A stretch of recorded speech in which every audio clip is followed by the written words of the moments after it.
ក្នុងនាមយើងគឺជាយុវជនយុវនារីខ្ញុំសនំពរហើយសនំពរទៀតត្រូវតែយល់ដឹងពីបញ្ហាសង្គមបញ្ហាយុទ្ធសាស្ត្រនយោបាយរបស់គេយើងត្រូវតែតាមដានពីព្រោះយើងគឺជាយុវជនទំពាំងស្នងរស័យណាបងប្អូនទាំងអស់គ្នាកុំវិវក់នឹងអ្វីដែលគេពង្វក់បាទប្រយ័ត្នខ្លាចជាទំពាំងស៊ុយណាពាក្យថាយុវជនត្រូវតែខ្វាយខ្វល់អំពីរឿងប្រទេសជាតិមិនថាយុវជនគណៈបកណាទេខ្វាយខ្វល់អំពីរឿងជាតិទឹកដីមិនមែនហៃអើទេវាធម្មតាបងសង្គមនយោបាយហើយនឹងទឹកដីយុវជននិស្សិតបញ្ញវន្តគឺត្រូវតែចូលរួមសកម្មអូនហ្នឹងឯងកាលណាគេប្រាប់ថាមិនឲ្យខ្វាយខ្វល់អាហ្នឹងជាបញ្ហាអាហ្នឹងជាបញ្ហាប៉ុន្តែយើងសង្កេតឃើញជី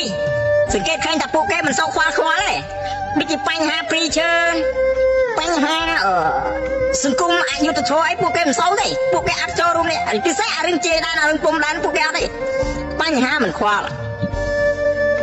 គឺគេមិនមែនបណ្ដោះគំនិតឲ្យយើងខ្លាំងខ្លាទេ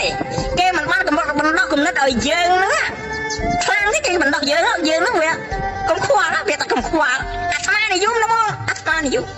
អ្នកដឹកនាំដែលខ្លាំងហើយឆ្លាតមានវ័យគឺគេតែផ្ដល់ឱកាសឲ្យមនុស្សហើយគេបង្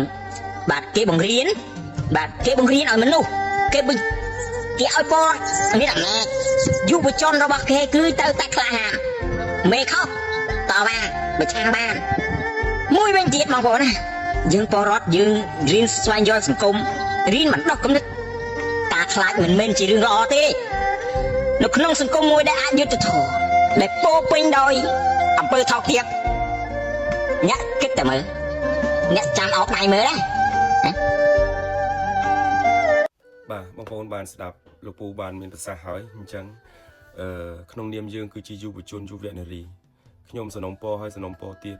ត្រូវតែយល់ដឹងពីបញ្ហាសង្គមបញ្ហាយុទ្ធសាស្ត្រនយោបាយរបស់គេយើងត្រូវតែតាមដានពីព្រោះយើងគឺជាយុវជនទំពាំងស្នងរស័យណាបងប្អូនទាំងអស់គ្នា